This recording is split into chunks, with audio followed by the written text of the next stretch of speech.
This is a Wild Games Production podcast.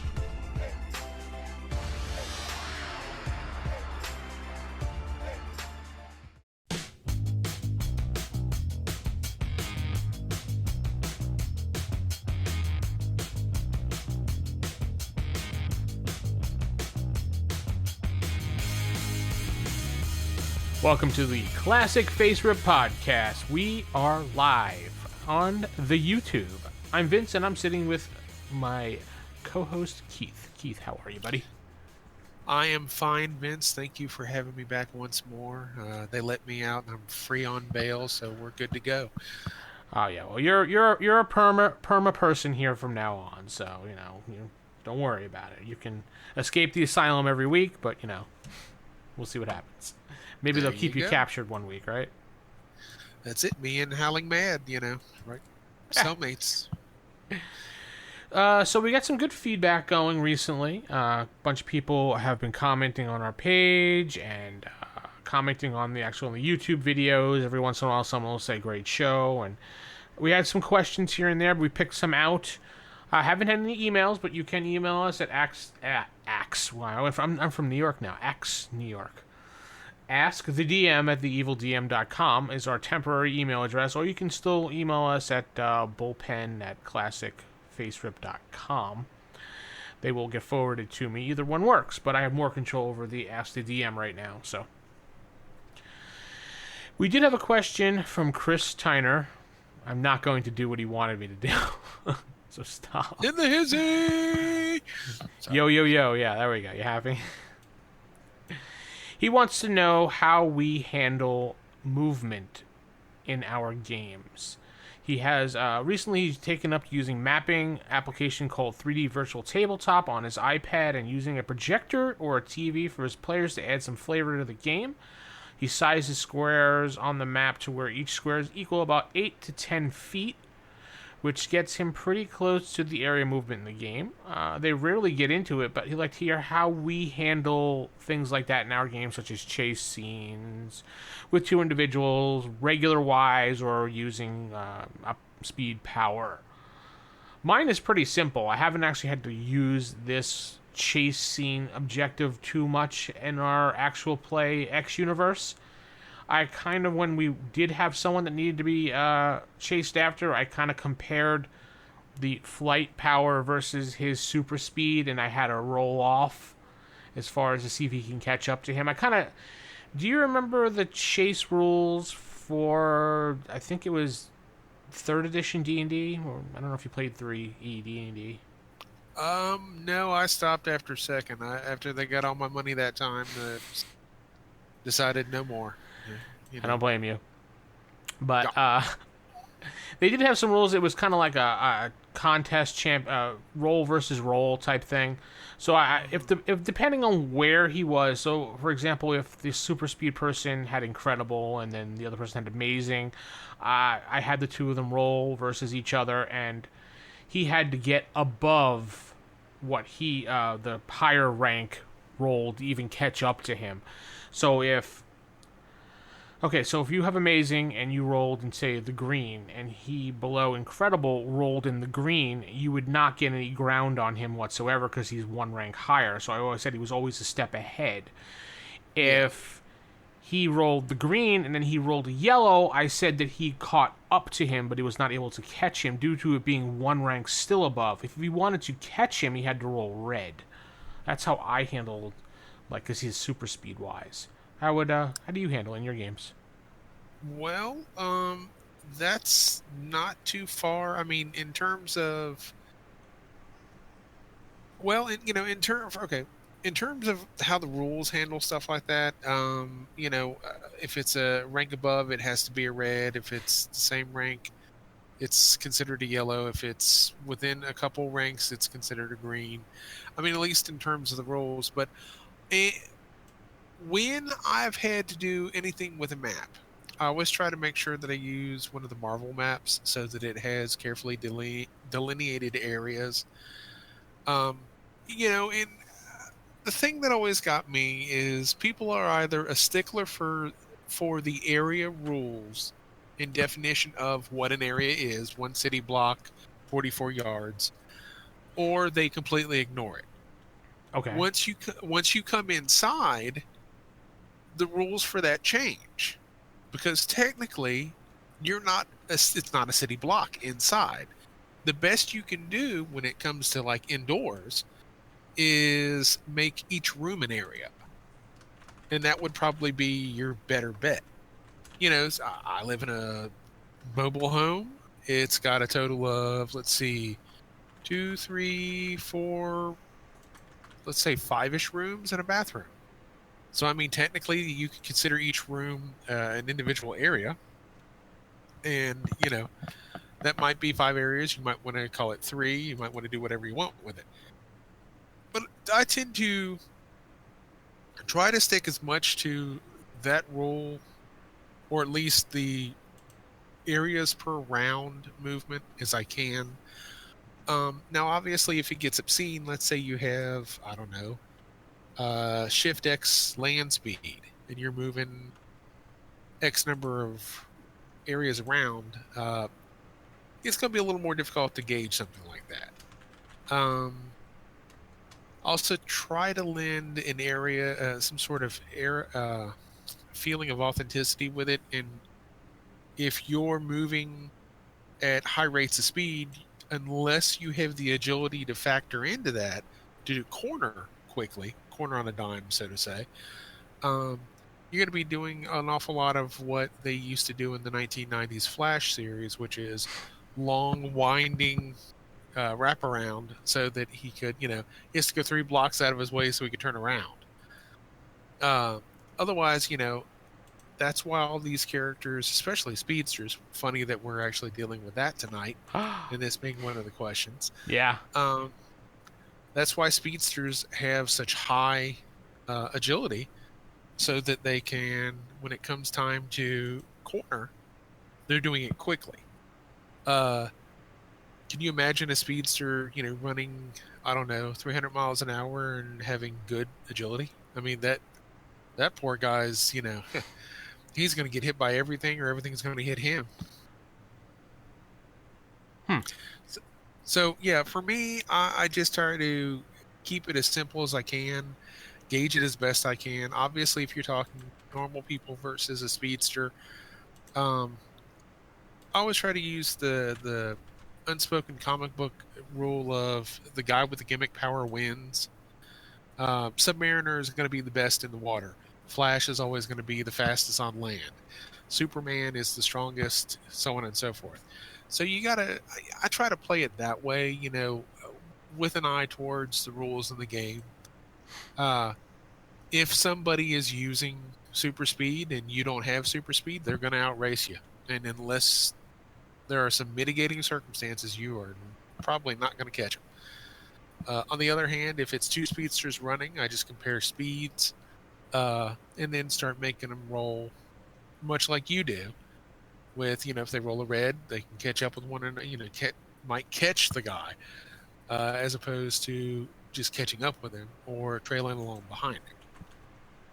So, but yeah, it's a very, that can be a difficult question to answer, because how do you make a speed character who isn't going to defeat whatever every time within a few seconds in a game?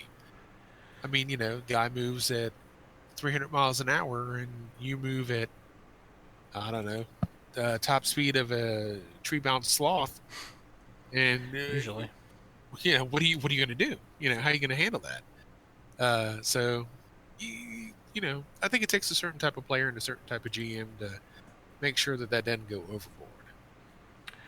Okay, so we could transition into. We're going to talk a little bit tonight, obviously, as the topic says on here on the YouTube here. We're going to talk a little bit about speedsters and the difference between all of the speed running powers, because there's quite a bit of difference in some of them. Some of them give you a lot of detail, and then some of them give you like 0.0 detail as far as what you can do and what you can't do. I'll start with the basic revised rule set here, and we'll just go over these real quick before we get into the whole topic of themselves of speed. Now, basic revised rules or revised basic rules, whichever one you want to call it. Only listed as lightning speed. I didn't see anything else for speed in here. Did you? Ever? No, right? No. And that's a holdover from the advanced set. Lightning speed is a holdover from the advanced set, that's where that comes from. But it's I always liked lightning speed, how their definition, and it was very simple. You accelerate to full speed within one round and can stop within one area. And I'm like, that's great. Otherwise, it's you start off at feeble. That's another thing. Let's say you have amazing speed and you're running, and you have X number. You can do X number of areas around. Acceleration becomes a factor. At least it's supposed to. I mean, the game actually has rules for how to accelerate and how you can accelerate. So it quickly becomes a situation where, okay, your character moves at, I don't know, his base movement is 3 areas around. So if you can move at 22 areas around at top speed, it would take you what, 7.5 rounds to accelerate to full speed. You're already making endurance feat rolls, trying to keep from passing out or lack of oxygen or whatever else. So it gets sort of crazy. So in the power description, it lists that this power rank will always be at least 1 rank higher than the hero's endurance. Why do you think they did that? Does he need the speed to be higher than his endurance to withstand? I didn't really understand why they did that, but I know you would have to have a high endurance to deal with the high speeds, but why is it higher than your endurance? That comes back to land movement. Okay. After so many rounds, and I'm not looking at the rules right now. I'm trying to remember this off the cuff. As I remember it, the rule states that you can run a number of rounds equal to your endurance rank divided by 10. So if you have, and I'm probably misremembering that completely, but it boils down to, if you have monstrous endurance, you're running for 7.5 rounds before you have to make an endurance feat to keep your breath, continue your pace, whatever else. Now, there are ways around that. The advanced game said if you move at 3 ranks less speed. So let's say you have amazing, you're running at, your top speed is amazing speed. Let's say you decide, you know what, I'm going to cruise at excellent speed. You're not having to make endurance feat rolls because you're running at far less speed than you could. You're conserving energy while you're doing it, and in theory, unless you're just going cross country or something like that, you probably won't need to make an endurance feat roll anytime soon. The idea, I think, was that with endurance, if you're hitting top speed and continuing at top speed, or occasionally having to push it beyond your normal speed, you would have to make those endurance feat rolls, and it would help if you had a decent, or at least a somewhat good endurance to begin with. You probably want an excellent or higher, just because that also factors into how many rounds or how many areas around you can move, just base movement. So it's one of the... Go ahead, I'm sorry. No, I was thinking because say you have a GM that's like, you know what, you guys could just pick your powers, but I want you to roll your abilities. And say you're like, oh, okay, cool, that's great, I like that idea. And boom, right in your mind, I'm going to play like, a Quicksilver or the Flash. I'm like, I'm going to be a speedster. So you decide that your endurance, you roll a remarkable. So you're like, awesome, I'm going to have an incredible super speed rank.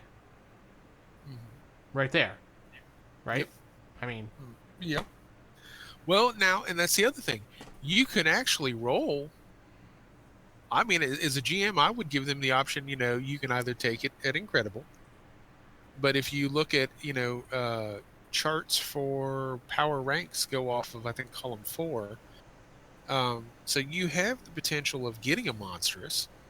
If you roll it, uh, if you opt not to roll it, you can have the incredible, or you can roll it and take what you get.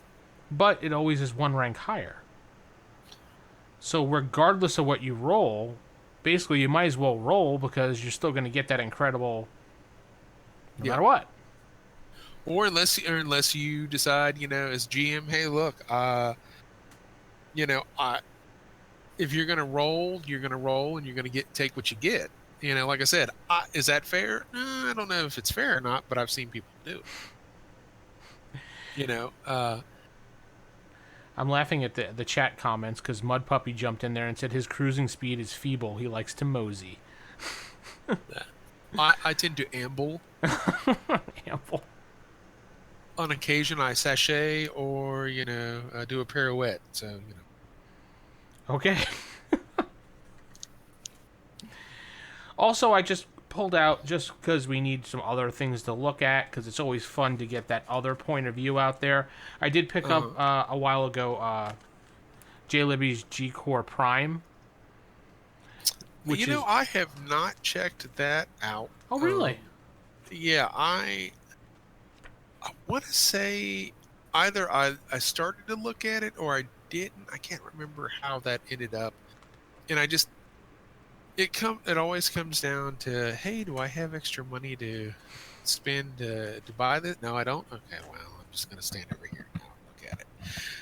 And the area of the country I live in is very much Bible Belt, and the nearest game shop is about 180 miles away from me.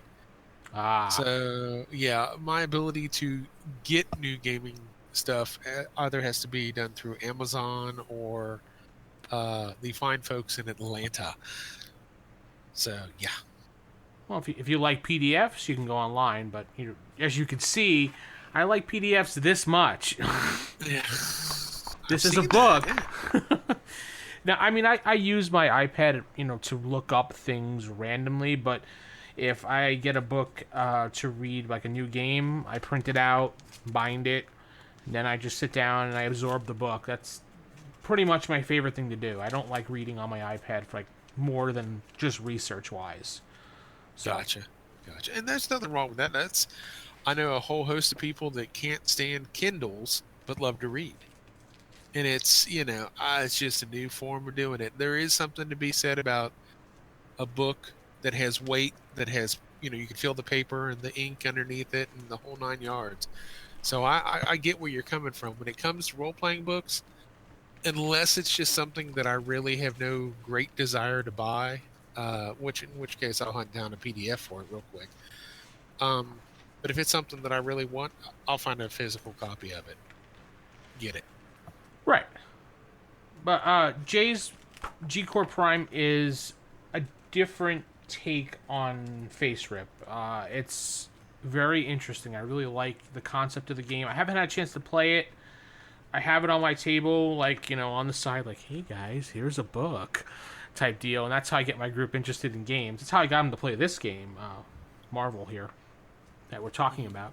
I kind of left it on the table and they kept looking at it, going, oh, maybe we should try it. Boom, pulled them right in. There you go. But he has super speed in his list of powers, and it pretty much is similar to how the FASERIP rules work. His is coded differently with ranks, but he does include in here that you can make more actions based upon the speed that you have. So if you have say, for example, let's go with Remarkable. We'll say that's equivalent to his 30 rank here in the book. You would have 3 actions to do upon right then and there. Okay. I'm not adverse to that. No, it's definitely something it's cool to look at. Yeah, and it works. I mean, if you can make it work and you can explain it in a way that's functional. I've seen a lot of stuff where speed characters are involved that is in my mind, at least as a GM, broken because you either make it either works or it doesn't, and if you're looking at it going, there is no way on God's green earth I would be able to handle that in my game. It didn't even become. It's not even a controllability factor. It's. I'll give you an example. I statted out the Flash ages ago. It's floating around. Floating around the interweb. Let's call it that. The interwebs. Yeah, and I know that it's been regurgitated and reused, and I can tell you that I know this because of the way the power stunts are listed on every version that I've seen. I'm like, okay, those are my power stunts, and I know them because I wrote them all out 25 years ago and still have the original character sheet where I wrote it all down. So I mean, I'm looking at it going, somebody's just regurgitating the same thing. And it's nice, but it's one of those things where it's like, I just came up with very basic sort of, and I based it on the Wizard from Squadron Supreme, because at the time that was the closest you were going to get in Marvel to the Flash. So, he had hyper speed, he moves as quick, he can do this many power stunts, he can attack this many times around, blah, blah, blah. And like I said, I can tell when it's been regurgitated. A lot of that stuff has found a new home with people updating stuff and, not bothering to give credit where credit's due. So, but hey, that's the interweb for you. People do that all the time. They just chop their own stuff up and not care. That's it. So, but no, it's one of those things where I think that as long as you can make it work, and at the end of the day, I think that's probably going to be your best bet. I like the idea of having multiple actions based on the power rank of your speed. That actually, to me, that works. I don't know that I would allow, if the guy has, let's say, unearthly. I don't know that I would allow 10 actions in a round. You're having to move awfully quick, and it would depend on the type of action you're doing, obviously. Programming a computer might be a little difficult. However, picking up a handful of rocks and throwing them at people, that I could see happening. That sort of thing. So I guess it would depend on how they did it. Okay. I also grabbed, for a little more flavor to the clone that's floating around also, FASERIP, which is free through DriveThruRPG. Okay. They do list super speed as well. And just basically says you can move at incredible speeds, and it's based on your power rank, pretty much. That's it. And it gives a bunch of alternate powers that will go along with the super speed, like air control, fast attack, phasing, regeneration, spinning, vibration control. Flexibility is in extending your super speed to a person with you while you're running. Like the Flash, when he runs, you grab people and run with them. They're able to run too. Okay. Defending somebody and various other super speed things. But I'm not sold on this at all, using it, because I'm not sure. I don't even see the purpose of this really when I have all the other books, but I guess this was more so you can make your own material for it, and it's the legal way around it. Well, yeah, okay. Because the chart in the back, as you can see, I don't know if you've ever looked at this, but looks like that. Yeah, it's been recolored and it's similar, but altered. It's on the bottom, and here, this is the. They renamed the ranks and everything, things like that. Okay. And I know about retro clone stuff. I've seen Labyrinth Lord, which is all first edition AD&D, in first edition Dungeons and Dragons, and I mean I've seen that stuff.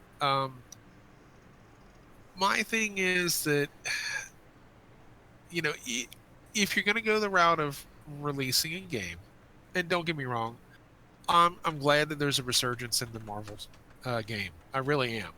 Whether it's FASERIP or G-Core or the group of us writing stuff and wherever we're writing it and releasing it, however we're releasing it. I love it. I mean, I love, I can remember the day when when I used to go hunt down stuff all over Cincinnati and find it and would be like, oh my God, they've got a copy of Concrete Jungle.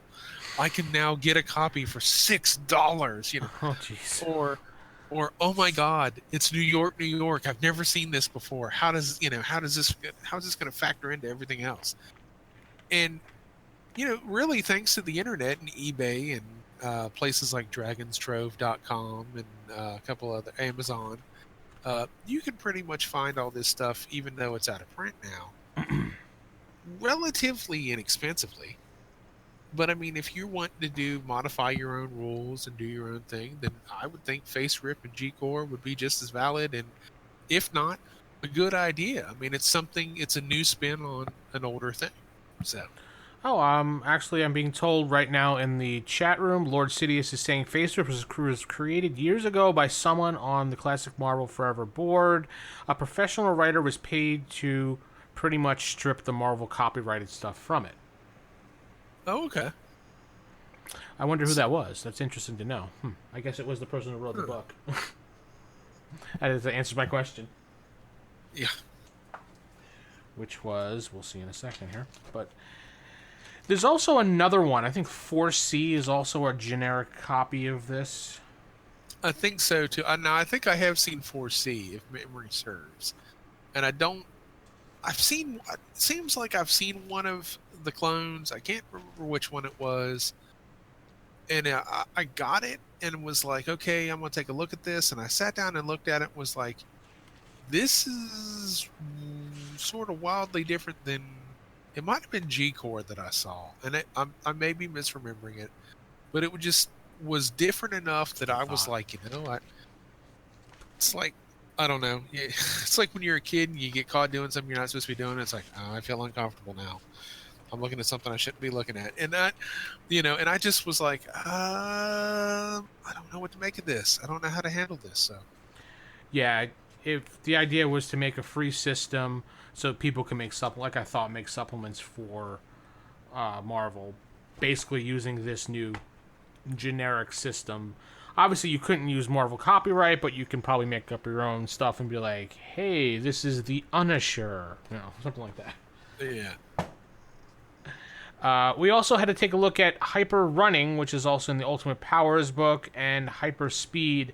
Now, I did see when doing research on this, and maybe you would know because you've been researching and looking into this a lot longer than I have. I haven't, like I said, I just really recently started playing in the last 10 years, again after like the 80s.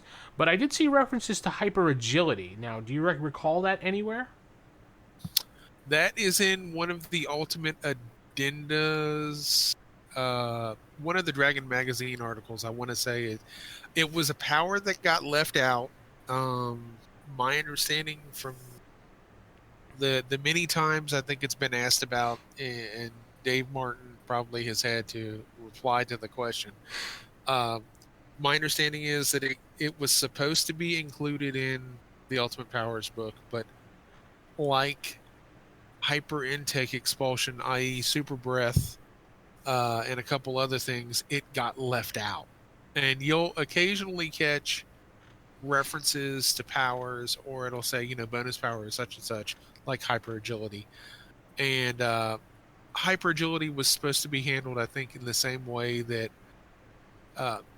Hyper Intelligence is, which is to say, you can it either adds to your rank, supplementing it further, or it's a temporary bonus that you can call upon for a certain number of rounds a day. Hyper Running and Hyper Speed I enjoyed both of them, but I thought they were both mixed bags the way they were presented in Ultimate Powers. I thought they should be given a little more. You go to the point of separating them, and they have an explanation, but the explanations, I don't know if it reminded me too much of a word problem from math, and I zoned out on it. If your character has typical hyper speed, he can move at 6 times faster than a normal human being. That's great. So you mean my speed is 6 times faster than a normal person? So I'm moving 18 areas around as opposed to 3? Give me a little more explanation to that. Just let me get a rank number. And what I did in my game, at least, and this is how we differentiated people from. You have your hyper runners. You have your lightning speed hyper running, which is all land based. Right. The speed chart for land based. Now, hyperspeed was our version of um, characters that were more like the Flash. We used the air chart for that speed rank, those speed ranks. If you had hyperspeed, that counted as 2 powers, and I don't think it does in the original write up for it. But our explanation was that it allowed you to move at an accelerated rate. Suddenly, you went from being able to run, I don't know, good at 60 miles an hour. I'm not sure what good is on the flight chart, but I think it's somewhere in the neighborhood of 120.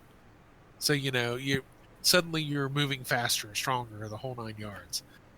You get up into the unearthly and monstrous. I think it's 375 miles an hour. So you'd really be, and that's, to me, that always seemed. Quicksilver never seemed very fast, and it wasn't until they started playing around with his speed in probably the early 90s, early mid 90s, that it really, you actually saw him doing things that somebody of that caliber of character should probably be doing. He's listed as Shift sense? X, yeah.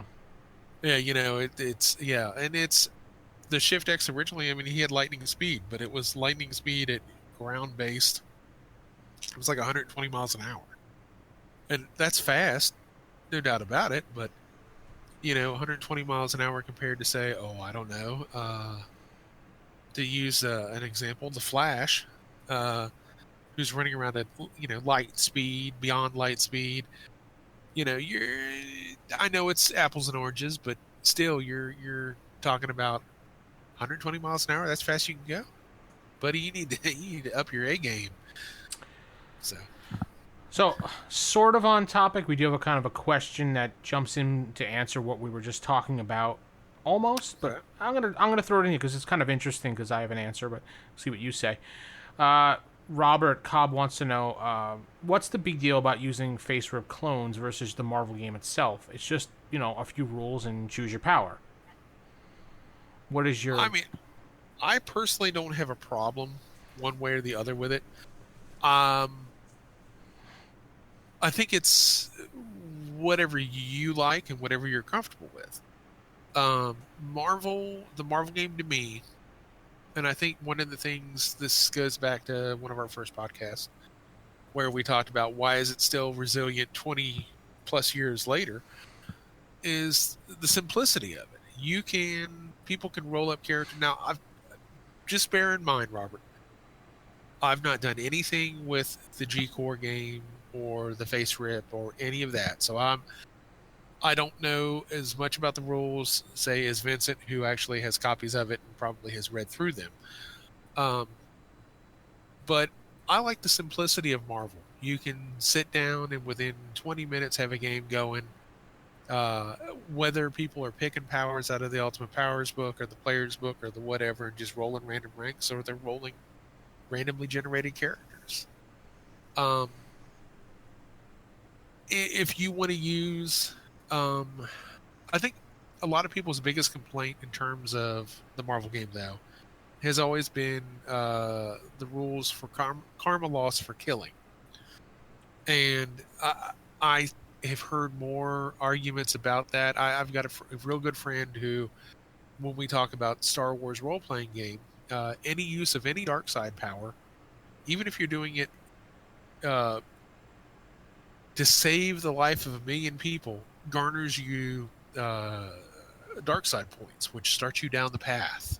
Ooh. So yeah, so and he complains, well, how is it that I can save 1 million people with this, but I still get a dark side point? How is that even fair? And I'm like, well, unfortunately, that's just the way those rules are written. Well, you should change them. Well, I could change them, but then you're going to want to power game that. So I think it's a matter of what sort of game you want and what you want to do with it. If you know, am I lax on when it comes to killing in Marvel? It I let the circumstances, uh, you know, fit the situation. If you and I don't know, Jigsaw are fighting out in the middle of the street. Jigsaw takes the little old lady and is gonna kill her if you don't back off, and you shoot Jigsaw and drop him below 0 health. And well, hey, if you're Punisher knockoff number 3, you'd have no trouble with this. If on the other hand, I also think it goes back to what kind of character you want to play. If you're Captain America, on the other hand, Cap really doesn't want to kill anybody. I'm sure he has, but it's one of those situations where I think it just depends on what sort of game you want, what sort of campaign you run. Also, if there's stuff I don't know, not knowing anything about, I want to say G-Force is the one that I've seen where they've got like a bunch of supplements for it. Use a lot of supplements. Yeah. So I mean, like I said, I've not looked at any of them. I can't say anything about it. I don't really know anything about it, but the supplements look slick. I like that. I like the fact that if it looks pretty, I'll check it out. And it just wasn't.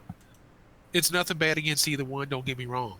I think that's probably, if you're looking for an answer from me, I don't have a problem one way or the other with it. I've got no real experience with it, and the groups I play with are like, "What? You mean I got to learn some new rule system? I don't want to do that.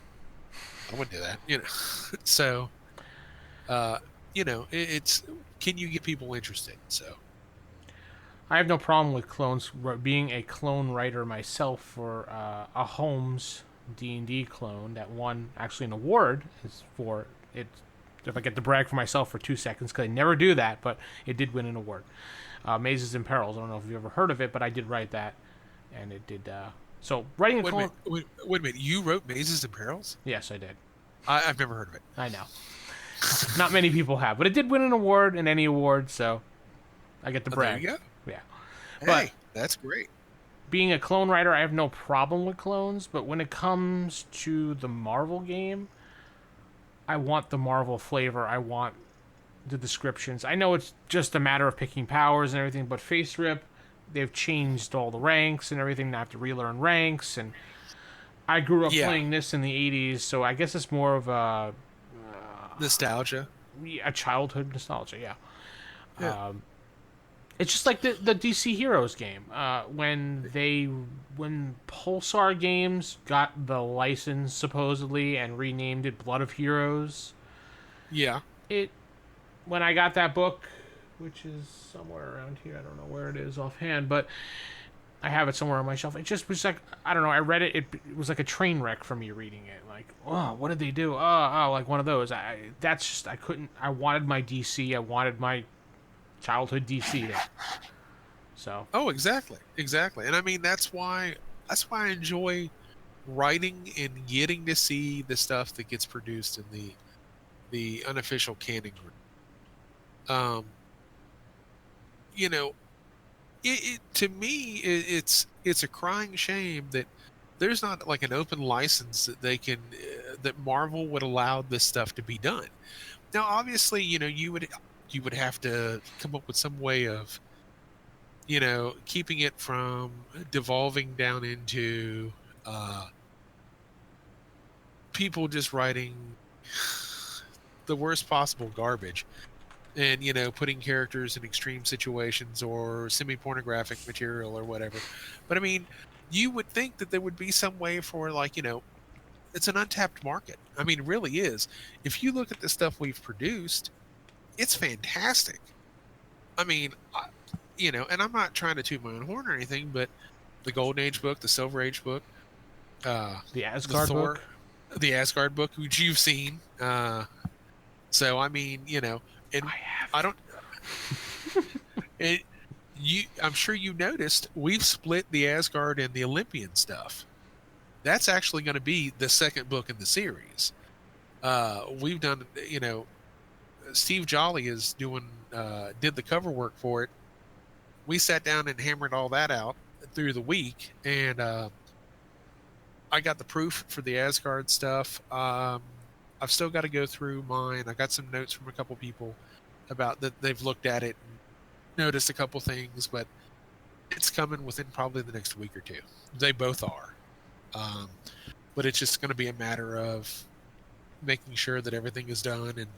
But it's a fantastic looking book. And I'm like, it's a shame that this is the only way you're going to get to see this. This is the only way this is ever going to get to be done is if the fans do it. Because there should have been a book for this stuff. Marvel should have had their own Golden Age book before it got written. Marvel, I mean, you've seen DC's World at War. It's an awesome book, but it's paper. I mean, it's thin, and the characters are all truncated, but you have virtually everybody in there. And when I was doing the Golden Age book, I was like, I just want it to be, if I can get close, that's what I wanted. I just wanted to get close to World of War. And then somebody compared it, saying that it was, as good as that. And I was like, that's it. This guy, I don't know who this dude is, but he's now my new best friend. So, and that was, I just want people to realize just how much hard work goes into this. I mean, and I'm glad that people like the Classic Marvel Forever and the Google groups are still around. And before we get too late in the game, Chris Tyner's Shadows of Evil, that is a fantastic book. If you have not looked at it, Yo, Chris in the house. What up, Chris? Somewhere he's just dying over all this. He's gonna be loving the attention. But that is a fantastic book. He was super, super nice, and I remember seeing the cover for it and thinking, wow, that is gonna be killer. And then he sent me this nice little message, and he was like, dude, I've used a lot of your stuff. I hope you don't mind. And I was like, oh my God, someone used my book for something. This is great.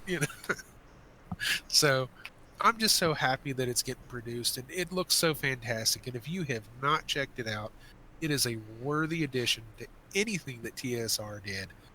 I mean, and you're going to have things in there that you probably don't ordinarily see in a Marvel comic, like Cenobites, and there's a couple people on the cover that you may notice that aren't exactly Marvel characters, but it's okay. It's all right.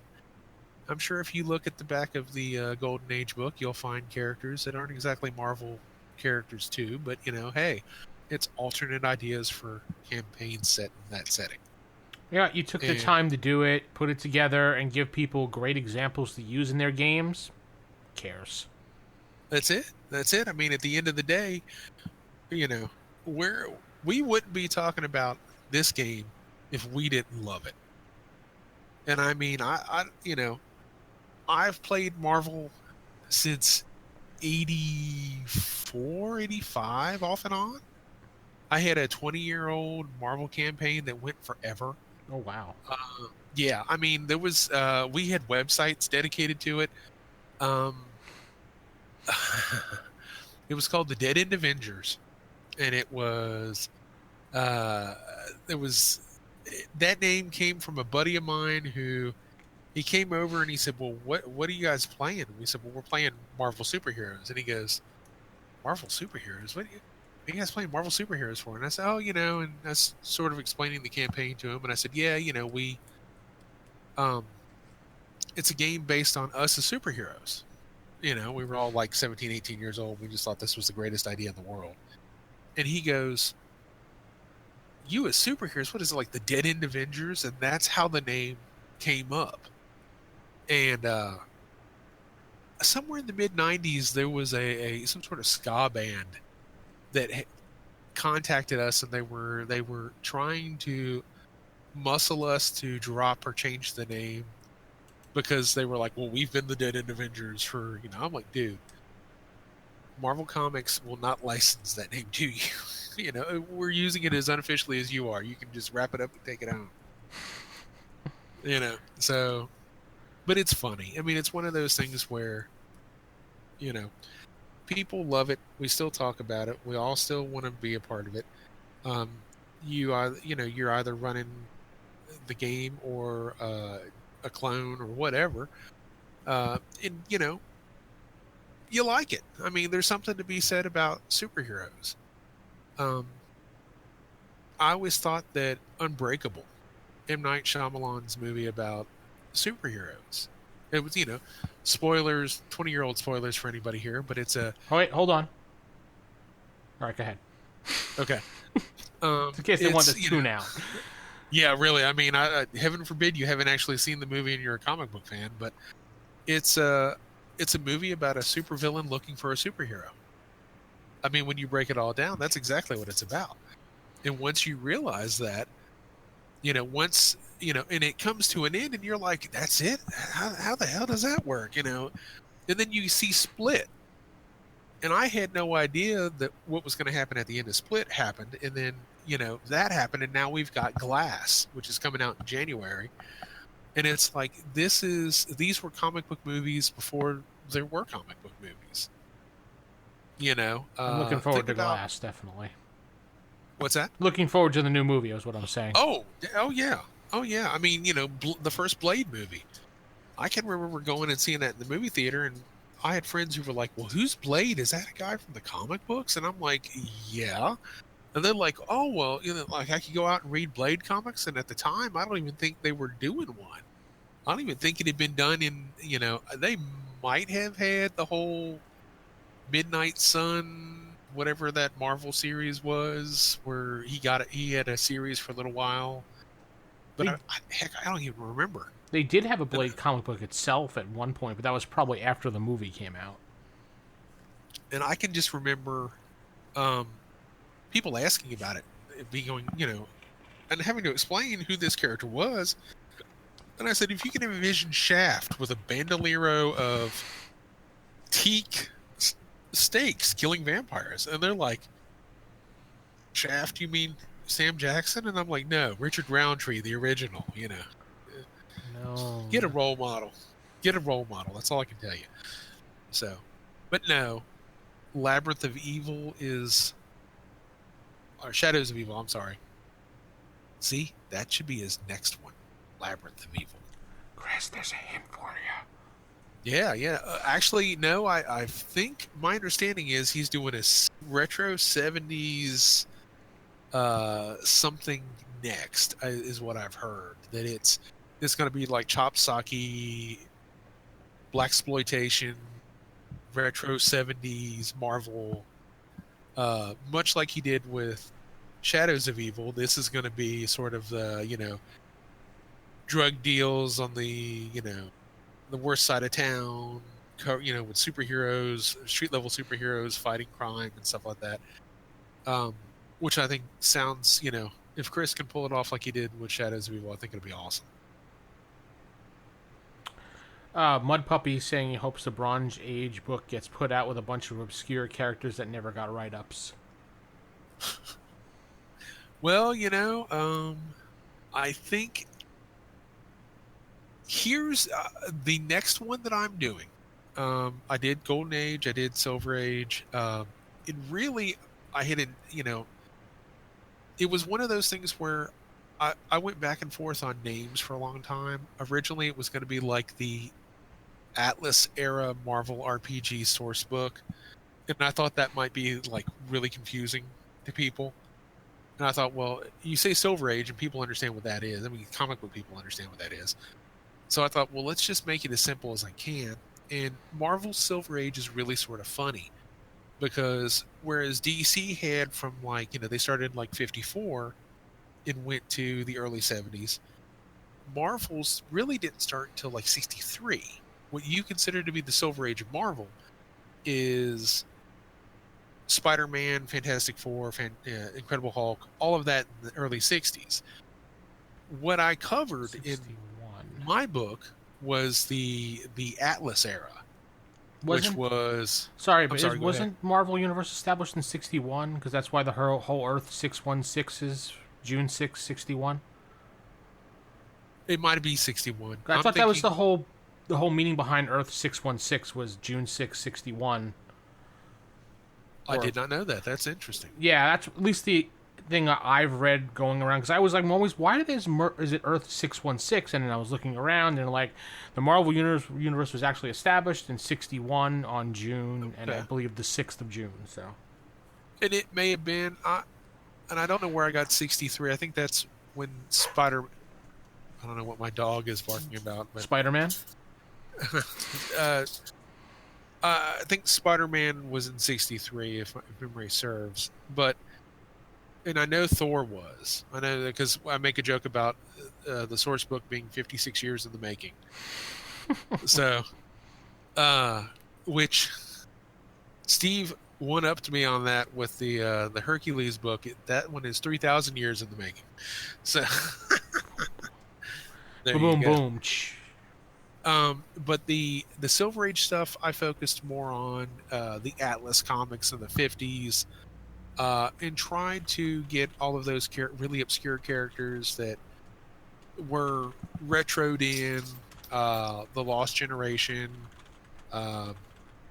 some of the people, there's a League of Haters, the All Haters League, just a couple other people, and like I said, I wanted to make sure that bunch of those obscure characters got covered. But yeah, Bronze Age book, you're probably, if you're going to see something like that, you're probably going to see that with the official handbook to the Gamers Universe. That's probably where you're going to see most of that at. So, Lord Sidious actually, Alan Moore named it 616, and he wasn't sure of the reason. I've only heard two reasons, and the one I told you, and the other one having to do with it was named after the suite number of the office it was actually founded in. Or room number 616. Gotcha. I don't know what's true or not true. So, with Alan Moore, it could be anything in between, or some obscure. It could be the size of his. The aglets on his shoe, for all I know. It's Alan Moore. I mean, you really, there's no telling. It probably has something to do with the serpent god and the size of the aglet on his shoe. So, but no, I'm currently working on a Old West source book, Marvel Old West. So, I figured, and I was telling somebody, I said, I just wanted to do like an era source book. I wanted to do Golden Age, Silver Age, and I was going to do the Old West in like the colonial days and that time period. And then there's a real nice guy who, and I don't want to out anybody, he used to, once upon a time, he worked for Marvel working on their official handbooks. And he was like, you could do different eras. He said, you don't have to just limit it to those three. And I said, well, that's probably where I'm going to be at right now. I don't, this takes a lot to do, and between this and the Thor book and the mythology series that I'm working on with another fella, I just, I don't know how much more and how much how much energy we got going on here. So it'll be a lot of fun.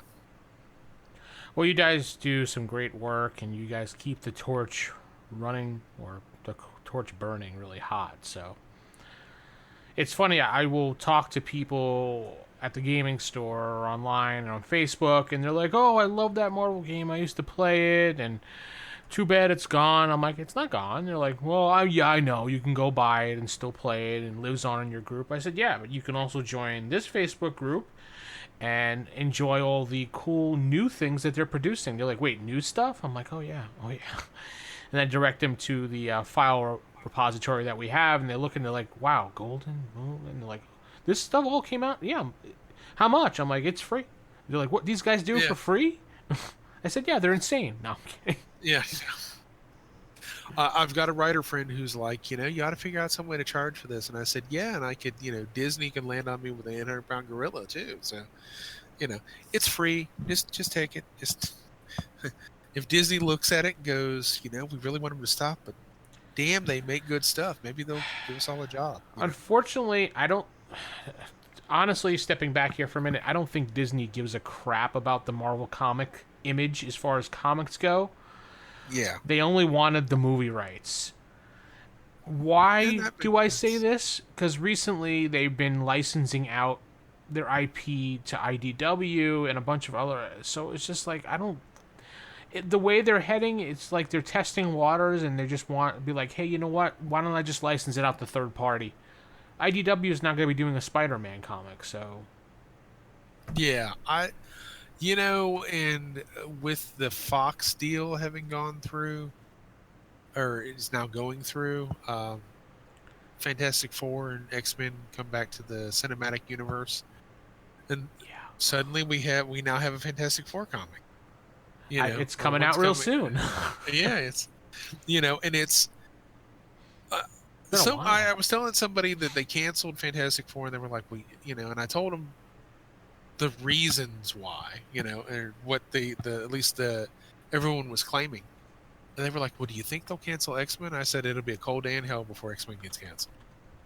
Because people are dreaming of the day of the 80s when it used to do they were selling million issues at a shot. And those days are long gone. When you're having to spend $6 for a comic book, you know, I'm 46 years old, so and I know you probably are pretty similar in age. I won't, but uh, let's look at the reality of it. $40 worth of comic books are a bag of groceries at our age. Groceries. Groceries. I mean, and I know a lot of people are like, "Oh, you can read it online." It's just like reading a Kindle, not the same. There's something about having that ink on your hand and that paper under your. I I don't get. know. I still do purchase some comic books because I want to make sure the comic book industry stays alive. So I have a couple things that I'll get. I have like the Amazing Spider-Man. I'll have that, and that comes out once a month, I think. I also have like a couple DC titles because I really love Superman, Batman, the traditionals. I grew up reading those things. I continue supporting those things, but I don't know. IDW, I'm just annoyed about that because IDW is losing so much money now at this point of based upon actions that they've been doing. I don't know. Marvel's gonna be going away as far as comics are concerned. And and I can remember when you used to be able to read any comic book, and I think if there was one good thing about a lot of the stuff they did in the 80s was that it was very reader friendly. Yeah, they spent, it, and one of the editors, and Jim Shooter, one of the editors at Marvel, editor in chief at one time, was like, every issue is somebody's first issue. You have to make it accessible to everybody. If you're not making it accessible to everybody, you're going to get someone who will look at it and go, "What the hell is this?" You know.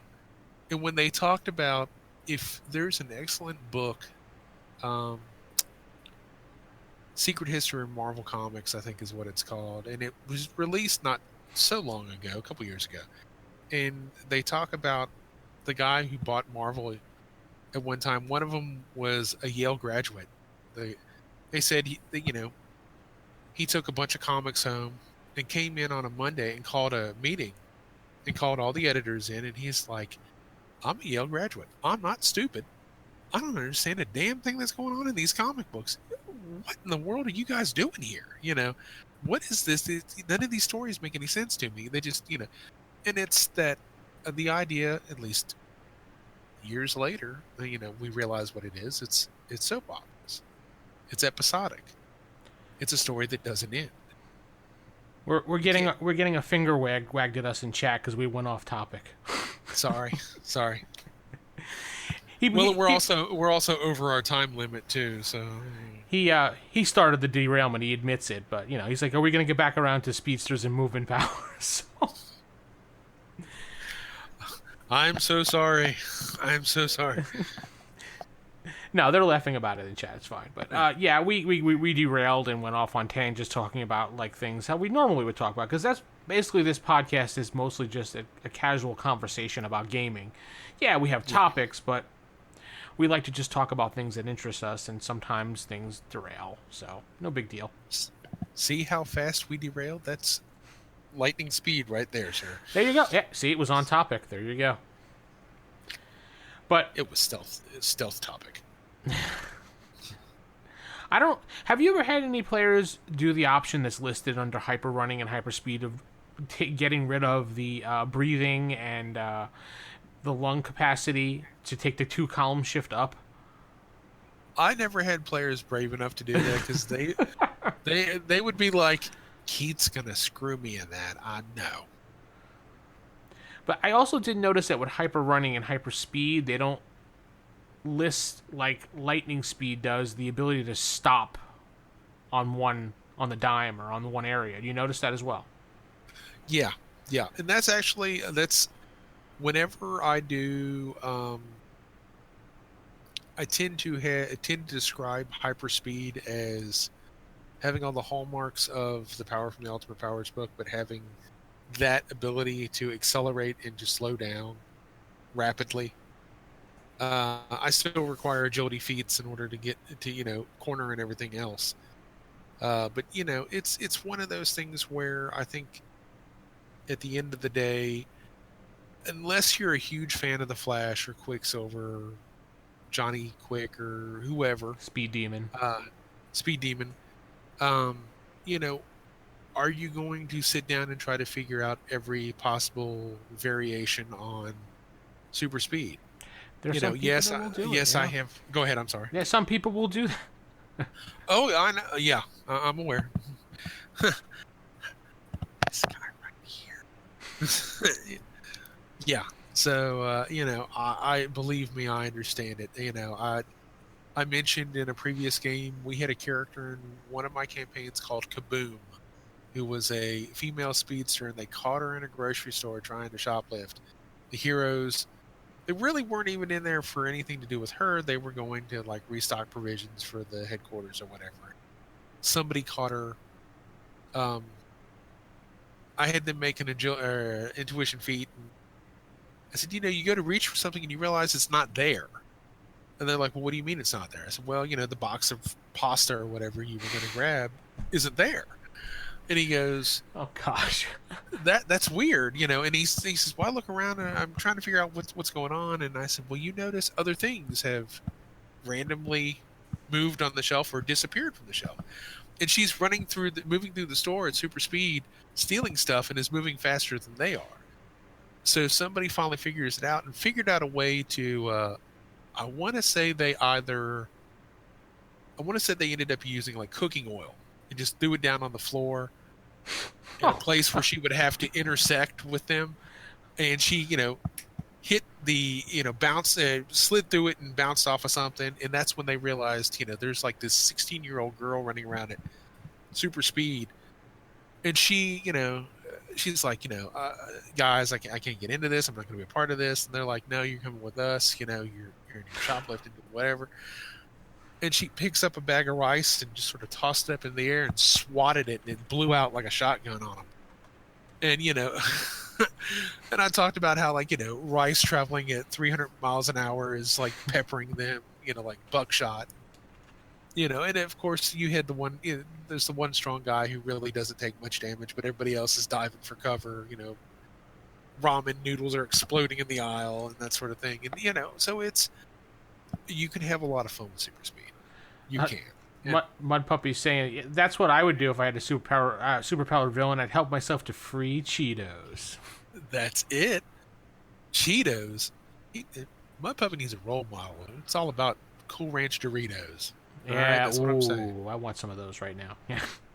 It's Cool Ranch. Now, I have a good question for you. Let's say same scenario. Players were in there, and their characters were slowly started noticing it, like you said, like the box of pasta and the blah, blah, blah. Now, let's say one of them had super speed or hyper running or hyper speed or something. Would you let them use the speed force, so to speak, to rev up their own speed to kind of look around to see if he can catch glimpses? Because that's the first thing I would do. Hyperspeed actually does that. Oh, okay. If you read the description, hyperspeed allows you to see things at an accelerated rate, or what in comic book parlance is now referred to as flash time. Because thank you, CW, for giving us the live action version of it. So I mean, them being able to see somebody else moving, it's a possibility. I enjoyed. I thought Smallville was great for that because you really got to see that for the first time in Smallville. The first time Clark ran into somebody who had super speed that wasn't Bart or Barry Allen or whoever, and the person's running through rain, which is frozen, because the guy's moving so quick, and Clark takes off after him, and it's the first time you see him react to somebody else reacting at super speed. And it was like, holy smokes, that's a great idea. And yeah, they say, imitation is the sincerest form of flattery, and you steal what's best. So, use what works for you. How about lightning speed? How would that apply? Would you let the character run around and make a roll to see if he could see something, or? I would, that's an interesting thing. The way, at least I play it in my game, it's two different types of speed. Hyperspeed is more for those Flash, Johnny Quick, I guess now Quicksilver type characters, whereas lightning speed is more like I just run really fast. Would I let them make a? I would let them. It's an interesting question. What I would do is probably. Lightning speed at power feat. I mean, depending on what their rank is, a power feat to determine whether or not they notice something. If it's, and now when I say notice something, I'm talking like maybe not necessarily the pasta missing off the shelf, but maybe somebody goes past you, or maybe you feel a shadow or something. Yeah, see the shadow of something moving. Will your speed be fast enough to catch them? Probably not, but would you be able to notice something, say, faster than Hawkeye, who's standing next to you? Probably. I would say, yeah. I would say, you're getting closer to it. Now, if you had hyperspeed, it would be rank-to-rank determination. If somebody's moving at monstrous and you're moving at remarkable, will you notice them? Sure. Will you catch them? Probably not. You just get creative, cooking oil or a bag of flour or whatever, So they're saying in chat, hyperspeed, yes. Hyper running, no. Lightning speed is more along the lines of Beast, Spitfire ranks. People who can move the speed of cars, not the speed of bullets. Right. That's pretty much how that works out, I think, yeah. So lightning speed really isn't on the same level as someone with hyperspeed at all, even if it was a higher rank or an equal rank. I would say probably not. I would say if you're going to do it, and this is just looking at, not having looked at lightning speed anytime in the last couple months. There's not much for it. Yeah, there's really not much for it. I mean, there's a very basic determination of it, but yeah, their an assessment of it is right. It's more I'm as fast as a moving car, as opposed to hyper running, which is I'm moving all out, actually using enhanced muscles and super speed and the whole 9 yards. I guess if it's a difference between being really fast, and being really, really fast. True. For the lightning, for the hyperspeed. So. Okay. Well, we are reaching a little over the hour mark now, so we only promise to keep this at pretty much an hour. Yep. Around there. So, I think that's really going to wrap things up for tonight. What do you think? Anything else we have to say? I think that pretty much covered it. Are you enjoying the show you're listening to right now? Want to help support the show? Why not head over to the Patreon site, patreon.com/WGP. That's patreon.com/WGP. And help support the network for as little as $1.50 a month. That's right, $1.50 a month goes a long way. Thank you.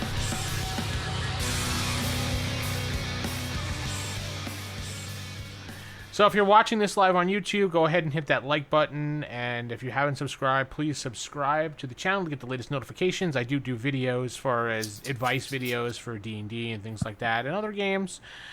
And we're going to be doing a series of other RPG games that I'll be talking about in the future as time permits. Right now it's a little hot in Texas, so it's a little hot in this room. Henceforth, why this wall is all open now. So let that nice cool air come in from downstairs. But yeah. Anyway, that's going to be the show. So we're going to say goodnight, everybody. And don't forget to go to classicfaserip.com for the audio version of this podcast, which will come out generally a few days after the video is processed by YouTube. Usually YouTube takes 2 days to process this live stream, and then everyone can listen to it. If you want to support the show via Patreon, you can go to patreon.com/WGP, and you can get early access to the audio shows. And throw $1 to the podcast. It helps with the server bills and stuff like that. Anyway, show us the money. Yeah, I'm not looking for money. I'm just looking to pay for the bills. That's all. But we're going to say goodnight, everybody, and thanks for joining us. Join us again real soon. Good night.